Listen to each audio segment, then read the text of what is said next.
आहे। मी वारंवार असं म्हटलं होतं की सर्वोच्च न्यायालयाचा निकाल हा केवळ शिवसेनेच्या भवितव्याचा नसेल, तर तो आपल्या देशातल्या लोकशाही जिवंत राहणार की नाही याबद्दलचा असेल।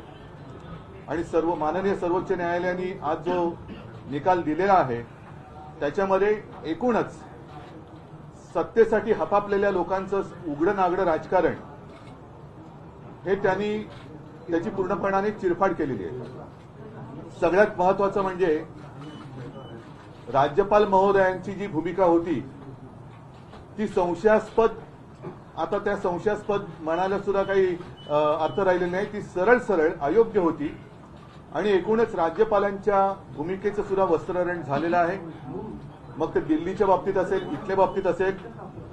आणि राज्यपाल ही यंत्रणा ही एक आतापर्यंत आदरयुक्त अशी यंत्रणा होती, पण राज्यपाल यंत्रणेचे धिंडोडे ज्या पद्धतीने शासनकर्ते काढतायत ते बघितल्यानंतर आता याच्या पुढे राज्यपाल यंत्रणा ही अस्तित्वात ठेवावी की नाही हा सुद्धा एक मोठा विचार मला असं वाटतं सर्वोच्च न्यायालयापुढे आपल्याला न्यायला पाहिजे।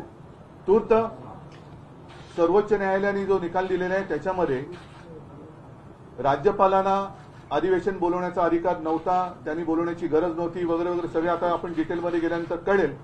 पण अपात्रतेचा निर्णय हा त्यांनी अध्यक्षांवरती जरी सोपवला असला तरी पक्षादेश हा त्यावेळेचा जो पक्ष म्हणजे माझी शिवसेना त्या शिवसेनेचाच राहील। आता अध्यक्ष महोदयांना सुद्धा याच्यामध्ये वेळ न काढता लवकरात लवकर निर्णय घ्यावा याच्यासाठी आम्ही आता मागणी तर करूच, हा एक भाग झाला। लेकिन आज नीतीश जी और तेजस्वी जी आए हैं, मैं आपका स्वागत कर ही रहा हूं और लड़ाई तो आज शुरुआत हो गई है। मैंने जैसे अभी आपको कहा जब हम अंदर बात कर रहे थे तो एक जला शुभ शकुन असं म्हणतो कि इतने दिनों से हमारी लड़ाई चल रही थी सर्वोच्च न्यायालय में, आज आप भी आ गए और वो निर्णय भी आ गया। इस देश में अब प्रजातंत्र उसकी रक्षा करना हमारा काम है। जैसे सर्वोच्च न्यायालय ने कहा कि अगर मैं रिजाइन नहीं करता, मैं इस्तीफा नहीं देता तो शायद वो मैं वापस मुख्यमंत्री बन जाता। मैं मेरे लिए नहीं लड़ रहा हूं, मेरी लड़ाई जनता के लिए है, मेरे देश के लिए, मेरे राज्य के लिए है। और भले हम इसके पहले राजनीति में विवाद तो होते रहते हैं, लेकिन एक मत तो हमारा हो गया है कि इस देश को हमें बचाना है, संविधान को बचाया है। और इसलिए आप यहाँ आए हैं, हम मिलकर आप तो पूरे देश में घूम रहे हैं, सबके घर जा रहे हैं, हम सब मिलकर ये जो अपने देश को फिर से एक बार गुलाम बनाना चाहते हैं उनको घर भेजेंगे। और मुझे पक्का भरोसा है पूरी जनता हमारा इंतजार कर रही है। राजीनामा देण्याची चूक झाली असं वाटतं का?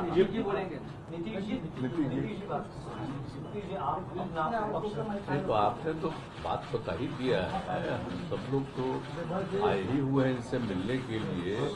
बातचीत तो होती रहती थी, लेकिन ये तय था कि एक दिन हम लोग आएंगे। इन्होंने आज ही का समय दिया और आज जो इनका मामला था जिसके बारे में जानते ही हैं, इनके साथ जो अन्याय हुआ था और जिस तरह से जो फैसला आज आ गया तो बहुत अच्छा हुआ है। अब तो इन्होंने खुद ही बता ही दिया है। और किसी भी प्रकार से एक तो आश्चर्य की बात है कि पार्टी के नाम को कैसे कोई बदल सकता है। तो इन सब चीजों को लेकर के तो हम लोग सब दिन तो अपनी बात अपना इनके साथ हम लोग रही है, लेकिन अभी जो हम लोग आए हुए हैं उसका मकसद इन्होंने बता दिया। हम लोग चाहते हैं कि पूरे देश में अधिक से अधिक पार्टियां एकजुट हों और मिल करके हम लोग लड़ेंगे। तो आज जो केंद्र में है वो पूरे देश के लिए कोई काम नहीं कर रहे हैं और समझ लीजिए इतिहास बदल रहा है। इसलिए इन सब चीजों को देखते हुए अपने देश के हित में और आजादी की लड़ाई हुई और किस तरह से देश आजाद हुआ है और कितना ज्यादा काम होता रहा है पहले से, काम तो करते नहीं। अब आप सब लोग मीडिया के साथी हम आपका नमन करते हैं, आपके हम खिलाफ नहीं कुछ बोल सकते, लेकिन हम जानते हैं ना कि आप लोगों के ऊपर भी किस तरह से किया है कब्जा। कि कोई बात तो थोड़ा बहुत आप कह दीजिएगा, लेकिन ज्यादातर वो लोग अपनी तरफ से प्रचार करवा रहे हैं। काम क्या कर रहे हैं देश में बताइए? कहीं कोई काम हो रहा? और अलग अलग राज्यों में दूसरे पार्टी के लोगों ने जो काम किया है उसके बारे में तो उतना चर्चा भी नहीं होता है। तो इसीलिए देश के हित में जरूरी है कि भाई देश आगे बढ़े और आपस में किसी तरह का विवाद नहीं होना चाहिए। कोशिश क्या हो रही है, समाज में एक तरह का विवाद पैदा हो, और ये नहीं होना चाहिए। सब में एकता, हिंदू मुस्लिम कोई भी जाति के हों, सब में कोई विवाद नहीं होना चाहिए, एकता रहनी चाहिए। तो हम लोग तो यही चाहते हैं कि ज्यादा से ज्यादा पार्टियां एक साथ मिल करके काम करेंगी। और इस बीच में बहुत लोगों से बातचीत हो गई है। आज तो इनसे ऐसे हमारी बातचीत हम लोगों की होती रहती आई ही है, आज भी बात करेंगे। अब इसके बाद ये तय होगा कि कब मीटिंग सब लोगों की होनी। तो अभी तो एक राउंड आप जानते ही हैं, पिछले महीने भी हम लोगों ने बातचीत किया, और जिस तरह से बातचीत हुई है अनेक पार्टियों से, बहुत लोगों से बहुत अच्छी बातचीत हो गई है। अब उसके बाद आगे जो करना होगा वो हम लोग करेंगे। लेकिन अभी तो आए हैं, बस यही मकसद है इनका और हम लोगों का विचार तो एक ही है ना, भाई देश के हित में काम करेंगे। कोई तरह से जो हमारा पुराना इतिहास है देश का, उसको बिल्कुल कायम रखेंगे। तो ये सब चीजों के लिए करेंगे। ये लोग तो अपना कर रहे हैं ना, इन लोग आजादी की लड़ाई से क्या मतलब था, जिनको कोई मतलब नहीं। अब वो सोच लीजिए कितना कोई काम हो रहा है, अपने अपने ढंग से नई नई चीजों का नामकरण कुछ भी होते रहता है, तो विचित्र बात है। तो इसीलिए जरूरत इस बात की है कि एकदम पूरे देश को एकजुट करना है और आगे बढ़ाना है। तो अगर सभी लोग एकजुट होकर के करेंगे और उनका जब मुकाबला होगा अगले साल के चुनाव में, लोकसभा के चुनाव में, तो खूब अच्छी तरह से सफलता इधर मिलेगी और फिर देश सही दिशा में आगे बढ़ जाएगा। सर, सवाल उसके दो पक्ष हैं। पहला पक्ष यह है, आपने कहा लड़ाई में अपने लिए नहीं लड़ रहा हूं, मैं जनता के लिए लड़ रहा हूं। मेरा सवाल यहाँ से इसके दो पक्ष ये है कि पहला तो ये कि क्या अगर आप उस वक्त इस्तीफा नहीं देते तो आज आपकी लड़ाई और ज्यादा मजबूत होकर उभर के सामने आती। पहला मैं मानता हूं, देखो इसके जिस नजरिया से आप देखते हो, ठीक है, कानूनी तौर पर मैंने इस्तीफा दिया, शायद गलत हो सकता है, लेकिन नैतिकता अगर देखें तो जिन लोगों को मेरे पिताजी ने, मेरे पार्टी ने सब कुछ दिया, वो लोग उठकर मेरे ऊपर उंगलियां उठाए, तो उनके लिए मैं मेरा विश्वास या अविश्वास क्यों जताने की कोशिश करूं। तो ऐसे लोगों को अधिकार ही नहीं है मुझे सवाल पूछने का।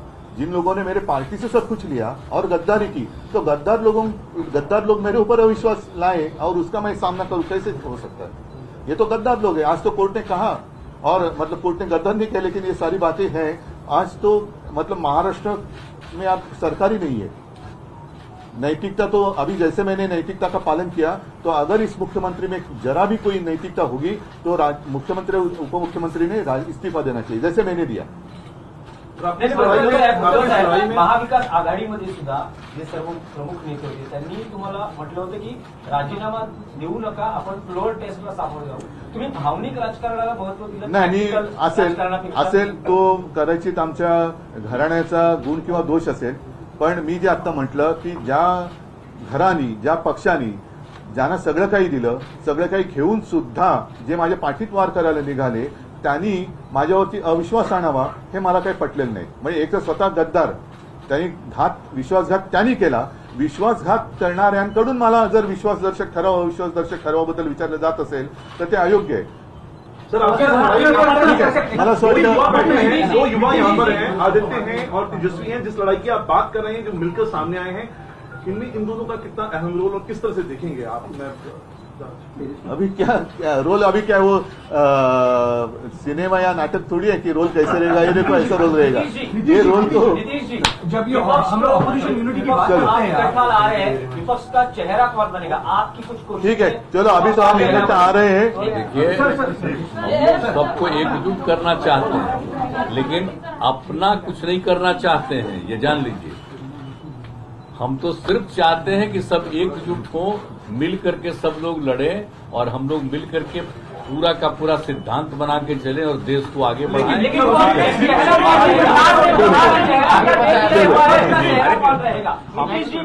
वो नहीं बनना है, और जो भी बनेंगे वो सब मिलके सबको आगे बढ़ाएंगे। बिहार में मीटिंग का डेट तय हुआ है, मीटिंग का डेट तय हुआ है। बिहार में बिहार में मीटिंग का डेट बिहार में बताएंगे। उद्धव जी तो बिल्कुल देखिए, विपक्षी एकता की मुहिम को जिस तरीके से नीतीश कुमार आगे बढ़ा रहे हैं उसकी एक महत्वपूर्ण तस्वीर आपके टीवी स्क्रीन पर, जहां पर उद्धव ठाकरे के साथ नीतीश कुमार की मौजूदगी, तेजस्वी यादव की मौजूदगी, और यहां पर जब प्रेस कॉन्फ्रेंस चल रहा था तो यहां पर नीतीश कुमार ने साफ शब्दों में कहा कि विपक्ष को एकजुट करना है, जितने भी पार्टियां साथ आए उन्हें साथ लेना है और देश हित, जनता के हित में काम करना है। बता दें आपको कि इस दौरान एक पत्रकार ने यह भी सवाल पूछा कि चेहरा कौन होगा। इस सवाल पर नीतीश कुमार ने कहा कि चेहरा हम नहीं होंगे, लेकिन जो भी चेहरा होगा उसे सब मिलकर आगे बढ़ाएंगे और देश हित में काम करेंगे। यानी कि नीतीश कुमार ने एक बार फिर से यहां पर एक बड़ा बयान दे दिया है। नीतीश कुमार ने कहा कि वो उन्हें पीएम बनने की कोई जिज्ञासा नहीं है, इच्छुक नहीं